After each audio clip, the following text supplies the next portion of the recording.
Ya estamos con Paulo Cablan. ¿Cómo estás? ¿Qué Buenas tal? tardes. Muy buenas tardes, un gusto saludarlos. Sigue la polémica. Sigue la polémica y ahora con un caso realmente muy violento. El único detenido que tiene la causa del triple crimen, ¿se acuerdan Forza, Ferrón y Vina? El triple crimen de General Rodríguez.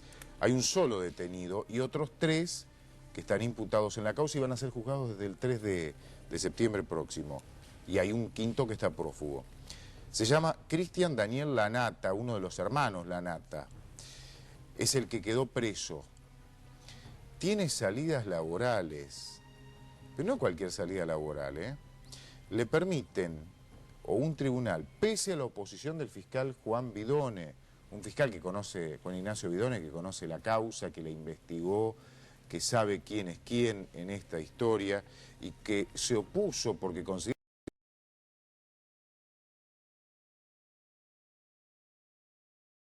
que está acusado de homicidio calificado con una pena en expectativa de perpetua y por eso existe peligro real de fuga.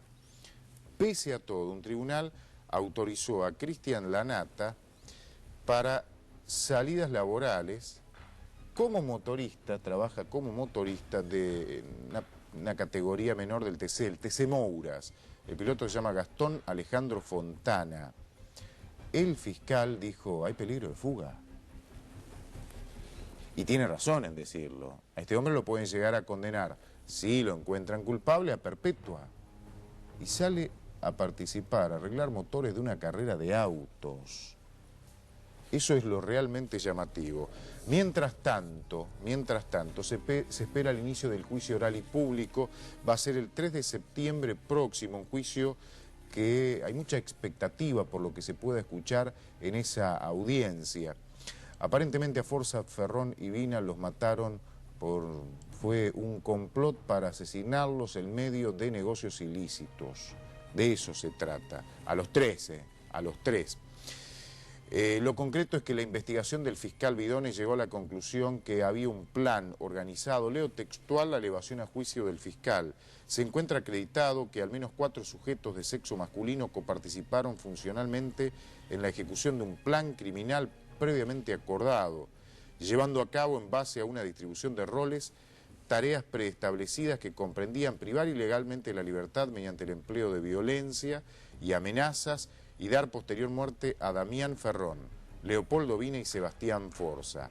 Para el fiscal, los 4 que participaron serían Cristian y Martín Lanata, Víctor y Marcelo Schillaci. Para el tribunal, la Cámara, entendió que hay pruebas suficientes contra Cristian, que es el que ahora tiene los beneficios. Contra los demás tienen una falta de mérito por los que están libres. Teniendo falta de mérito igual van a juicio oral y van a ser juzgados. Esta causa tiene un prófugo desde hace varios meses. Se llama Ibar Esteban Pérez Corradi, un hombre que está en medio de un proceso de extradición a los Estados Unidos por una causa de narcotráfico. Pérez Corradi tiene orden de captura, le allanaron la casa, estuvo preso bastante tiempo hasta que lo excarcelaron, pero cuando le ordenaron la captura por el triple crimen ya no estaba.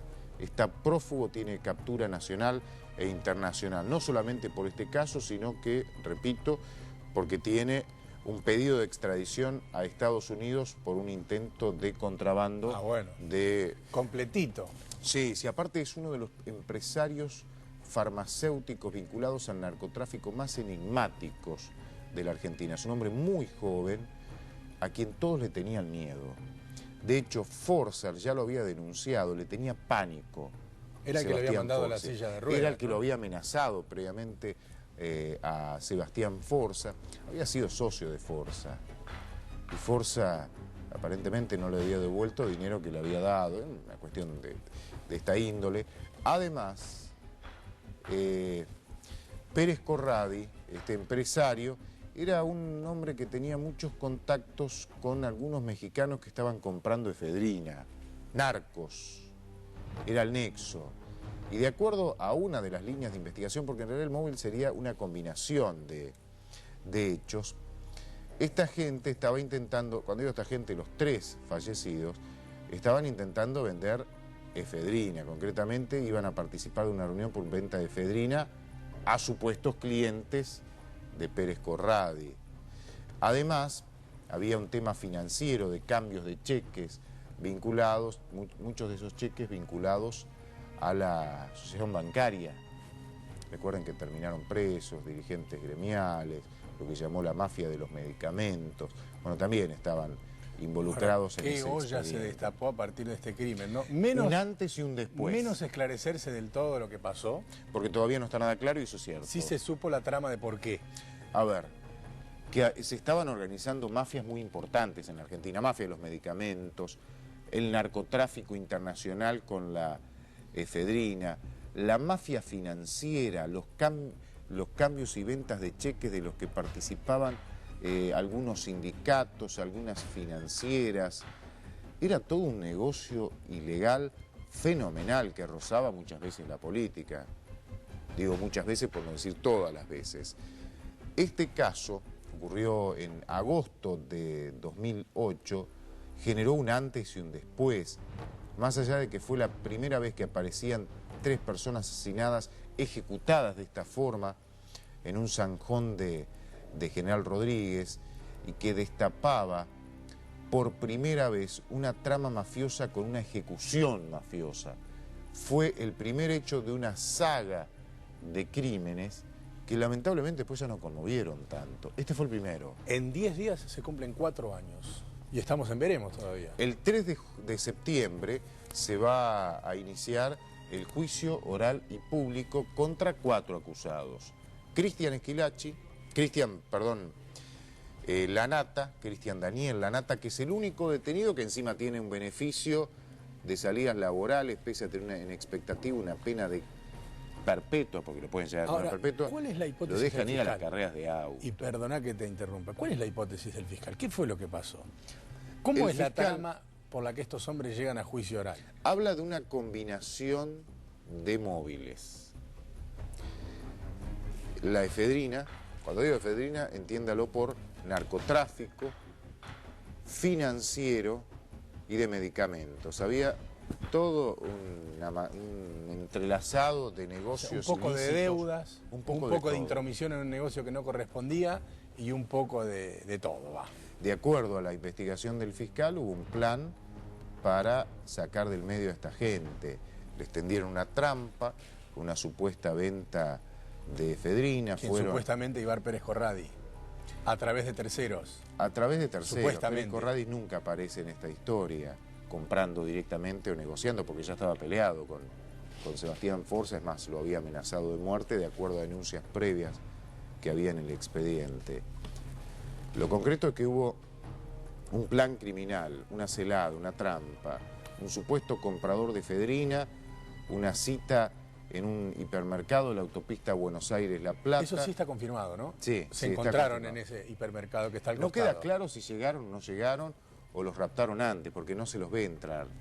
Y hay cámaras de seguridad ahí. Sí, y adentro no entraron, no estuvieron dentro del hipermercado, pero posiblemente en el acceso. Ni en el bar que está afuera. Hay como una esquinita que tiene un bar, ¿no? Pero no quedó registrado en las cámaras de seguridad, eso sí es cierto. El fiscal en primer momento pensó que los habían matado en un taller de los hermanos Lanata, donde preparan autos, preparan este tipo de autos. Incluso habían cambiado eso un piso, todavía no se pudo, había pasado algo extraño, ¿no? Pero no pudieron encontrar ninguna prueba concreta del lugar. Que no hayan podido encontrar una prueba concreta no quiere decir que no haya ocurrido ahí. Todavía no lo han podido probar. Eso se va a clarificar en el juicio. Después no queda claro si lo mataron allí o los mataron en General Rodríguez. Hay un informe, el primero, que dice que los mataron en General Rodríguez. Hay un segundo informe, un aperito de la Procuración, que dice que los mataron en Quilmes y desde allí los llevaron a General Rodríguez para desviar la investigación. Es una de las investigaciones más complejas, más complicadas de los últimos años. Esta causa tiene un final abierto, no se sabe qué va a pasar. Pero sería bueno que en esta causa se pueda esclarecer todo, caiga quien caiga, por más que haya gente importante involucrada, porque será una forma de demostrarle a las mafias que aquí en la Argentina no.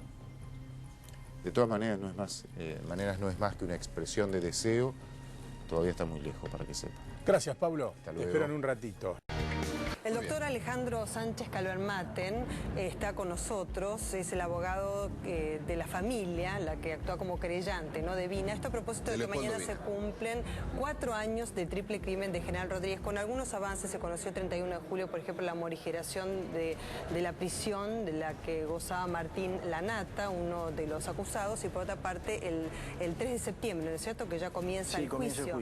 Finalmente, ¿no es cierto?, cuando se cumplen 4 años. Pero ha habido avances, porque por ejemplo se encontró la pistola de marca Taurus, que ya se sabe corresponde a Sebastián Forza.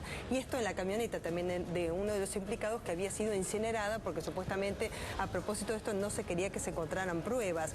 ¿Cómo se hizo este registro en cuanto...? Estamos hablando, recordemos también, de aquellos 3 cuerpos que fueron encontrados de 3 personas jóvenes a la vera, recuérdenos después de qué ruta, que fueron asesinados en lo que se denominó periodísticamente, después la justicia y el juicio lo va a determinar en qué grado, la mafia de los medicamentos. Recuerda usted que detrás de esto se trabajó en primera instancia como hipótesis, pero bueno, vamos a ver qué dice el juicio, ¿no? Sí, doctor. Bueno, sí, es más conocido en realidad como el triple crimen y están vinculadas las causas porque obviamente ahora se va a ventilar en el debate oral que comienza el 3 de septiembre próximo a las 10 de la mañana en la ciudad de Mercedes. Se va a dar apertura al debate, va a intervenir el Tribunal Oral número 2 de Mercedes y obviamente va a haber, se van a comentar cosas muy interesantes relacionadas con cómo fue este tema, que fue un aberrante crimen y cobarde aparte por cómo fue, por cómo se distribuyeron, cómo complicó la investigación. Fueron ejecutados, literalmente. Fueron ejecutados, pero fue un crimen realmente muy sangriento, muy malo como se manejó el tema. Y aparte después distribuyeron el tema, trataron de complicar la investigación, poniendo los cuerpos en un lugar y haciendo aparecer un auto en otro lugar. Pero por suerte la investigación que llevó adelante la Fiscalía de Mercedes pudo reconstruir, conjuntamente con el apoyo de las querellas, las hipótesis, cómo habían sido, cuáles habían sido de las situaciones. Hubo mucha prueba tecnológica que fue muy compleja, pero que se pudo llevar adelante. Sí, es verdad, pasaron 4 años, pero podemos decir hoy que estamos en condiciones de afrontar el juicio y de condenar a los culpables. Bueno, en relación con lo más actual, ¿no es cierto?, que tiene que ver, por ejemplo, con esa pistola marca Taurus, ¿no es cierto?, correspondiente a Sebastián Forza, que fue encontrada en la camioneta que fue incinerada para que no se encontrara ninguna huella. Se ha hecho el cotejo también, ¿no?, de las vainas servidas y de las cápsulas para que se correspondiesen con esa 9 milímetros a través del peritaje balístico que se hizo. ¿Cómo se determinó? Porque solamente había restos metálicos, ¿no? O sea, la utilización, digo, de uno de los del revólver de uno de los asesinados para dar muerte al resto. ¿Cómo ocurrió esto? ¿Cómo fue utilizado ese arma? Bueno, en primer lugar fueron varias armas las que intervinieron. Obviamente se llevaron adelante distintas pericias balísticas. Una de las armas efectivamente estaba encontrada dentro de uno de los vehículos que se incendió. Nosotros estuvimos presenciando la pericia balística hace un año en la Policía Federal en Buenos Aires, por pedido de la Fiscalía de Mercedes. Obviamente, como parte del arma se había desintegrado porque había superado los 1000 grados de temperatura, hubo que utilizar soportes de otros accesorios de otra arma de la misma, de similar categoría, para tratar de hacerla funcionar, justamente porque tiene que ver con las marcas que quedan cada vez que se desprende una cápsula de una vaina, digamos, de la arma. Esa prueba se llevó adelante, se pudo determinar con bastante, con un 90%, sí, un 90 y pico por ciento de certeza.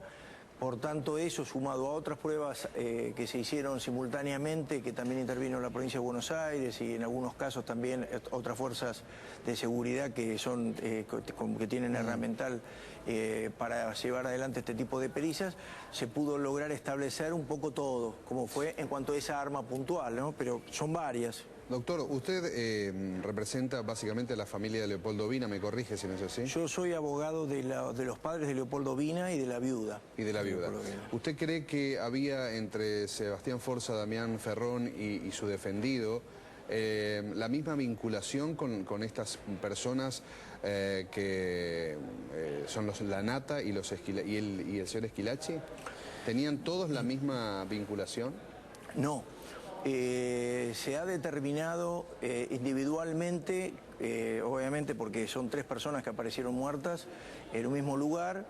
En el que yo hablo, obviamente no puedo tampoco hablar de las demás, pero le puedo decir que Leopoldo Vina estaba en el lugar que menos indicado, en el momento menos correcto. Más allá de que haya tenido alguna relación con los muertos. Pero como yo ¿Qué tipo de relación tenía con los muertos? No, una relación incipiente, hacía poco tiempo que los conocí, hacía 15, 20 días. Bueno, no de más hecho habían eso. ido a tomar algo, ¿no es cierto? Una confitería, se habían encontrado los 3.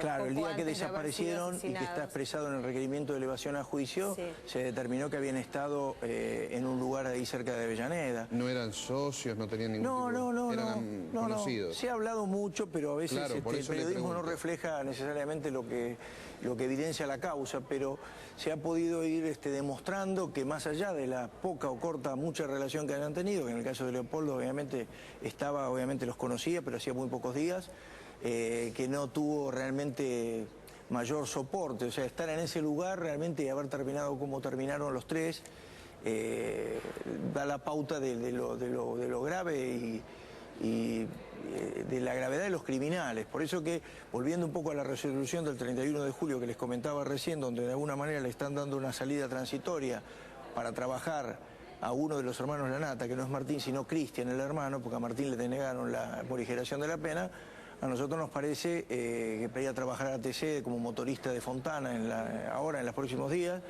nos parece que se está privilegiando a un mes del juicio. Pero ¿y Fontana por qué necesita de una persona que está...? Bueno, nosotros no lo sabemos, lo ha pedido el abogado de la defensa como una posibilidad. Mucho se está hablando últimamente en los medios sobre esto. Nosotros consideramos que la ley 24660 es una ley que se aplica a los condenados, no a los procesados ni a las personas que están encausadas. Esto por ahí Fontana ni lo sabe, ¿no? El corredor, digo... La verdad no lo sé, estaría bueno que a lo mejor algún periodista se lo pregunte, pero lo cierto es que va a estar en ese lugar. Nosotros, tanto la Fiscalía como nosotros como parte damnificada, hemos recurrido en casación. ¿Qué va a hacer, doctor, puntualmente esta persona con el equipo? Va a ser asistente motorista del corredor piloto Fontana en las carreras de TC ahora, a partir de que de alguna manera quede esto... Consideramos que esto es grave, si usted se pone a pensar en las víctimas, que son las familias, nos parece que esto no debiera ser posible, y menos todavía por no ser una persona que esté condenada, o sea que no se le aplica la ley federal, que es la 24660, que podría permitir para algunos casos, cumpliéndose los requisitos que establece el artículo 12 de esa ley, que son el tratamiento, la observación, la prueba, para después llegar a la... libertad condicional. Sí, doctor, respecto al revólver, le estaba preguntando porque ya se sabe, digamos, con bastante certeza la utilización que se hizo del revólver de Sebastián Forza. Y usted dijo, bueno, de esto por supuesto se desprenden conclusiones. Quisiera escucharlas porque es la última información que se tuvo respecto del peritaje balístico. ¿Qué habla respecto de los hechos, este hallazgo? Mire, las pericias balísticas corroboran la hipótesis de la Fiscalía y obviamente que una de las armas utilizadas ha sido esa. Pero, insisto, si bien hay algunas armas que no fueron habidas, con todo el engranaje de probatorio que hemos logrado reunir, sumado a las cápsulas que quedaron en el lugar del hecho, que tampoco fue el lugar del hecho, porque ya también está probado que aparentemente los cuerpos fueron corridos del lugar. Fueron trasladados. En la primera etapa de la investigación, lamentablemente por un error un poco por cómo lo habían diagramado este homicidio, como estaba explicando, dificultó un poco esa tarea. La persona que al principio estuvo a cargo de la investigación era la doctora Jacobuzzi. Lamentablemente avanzaron sobre la escena del crimen donde habían aparecido los cuerpos, por lo menos se presuponía, pero no obstante eso, con las reconstrucciones en la prueba tecnológica hemos logrado ir dando con todos los elementos. Cuando hablo de tecnológica hablo de pruebas de celulares, hablo de peajes, autopistas, etcétera. Sí, acá va a haber un gran ausente que es Pérez Corradi, ¿no es cierto? También es indicado como vinculado al narcotráfico, en el caso, por ejemplo, de los colombianos que fueron asesinados en el shopping Unicenter, o también el caso del último colombiano en Marcelo Talvear y Talcahuano hace muy poco tiempo, a las 19 horas, cuando transitaba mucha gente, cuando un supuesto sicario le habría dado muerte bajándose de una camioneta que dejó estacionada enfrente y después se fue. Pero la cuestión es que este Pérez Corradi tiene pedido de captura internacional. ¿Qué faltaría entonces con esta pieza que se supone que es bastante importante? Porque a través de Triple Crimen de General Rodríguez también se dio a conocer lo que fue la ruta de la efedrina, ¿no es cierto? Este fue el gran disparo disparador, ¿no? Y el gran tema en ese momento. Bueno, en primer lugar, todo lo que tiene que ver con el tema de la efedrina es un tema que en realidad en principio estaba en manos del juez Fallonato Márquez, que después fue destituido, por tanto muchas de esos elementos... claro, porque recordemos que está radicado en Mercedes, ¿no es cierto? Esta causa en ese momento con Fallonato Márquez, que después entonces no está más en la causa. Claro, eso después quedó una parte de esa, mucha de ese pedazo de causa es como que cayó por nulidad, por todo esto que tiene que ver. Pero de todas maneras... lo más importante es que hoy podemos decir que sí, Pérez Corradi es ausente, él estaba detenido en el marco de otra causa. Doctor, perdóneme la interrupción, seguimos enseguida con el tema, tenemos una alerta. Muy bien, vamos a redondear la nota con el doctor, le agradecemos, disculpe la interrupción, pero bueno, teníamos la información de último momento sobre este otro crimen, ¿no? Gracias por la visita, yo no sé si usted tiene algo más para redondear. Lo de Pérez Corradi únicamente, que estábamos hablando un poco de las salidas transitorias laborales que le estarían dando por esta resolución que hemos recurrido, pero de todas maneras Pérez Corradi, por más que esté ausente en este momento, pues está prófugo, tenemos elementos contra todas las personas que están imputadas, que principalmente son 5, y por eso va a ser muy fructífero poder presenciar el debate, por cuanto van a salir a la luz detalles que tienen que ver con todo lo que ocurrió en el 2008 y que de alguna manera podremos esclarecer este crimen que obviamente consideramos un crimen cobarde, que merece la condena más severa para los culpables. Doctor Calvermatten, muchas gracias. No, muchas gracias a ustedes. Muy bien.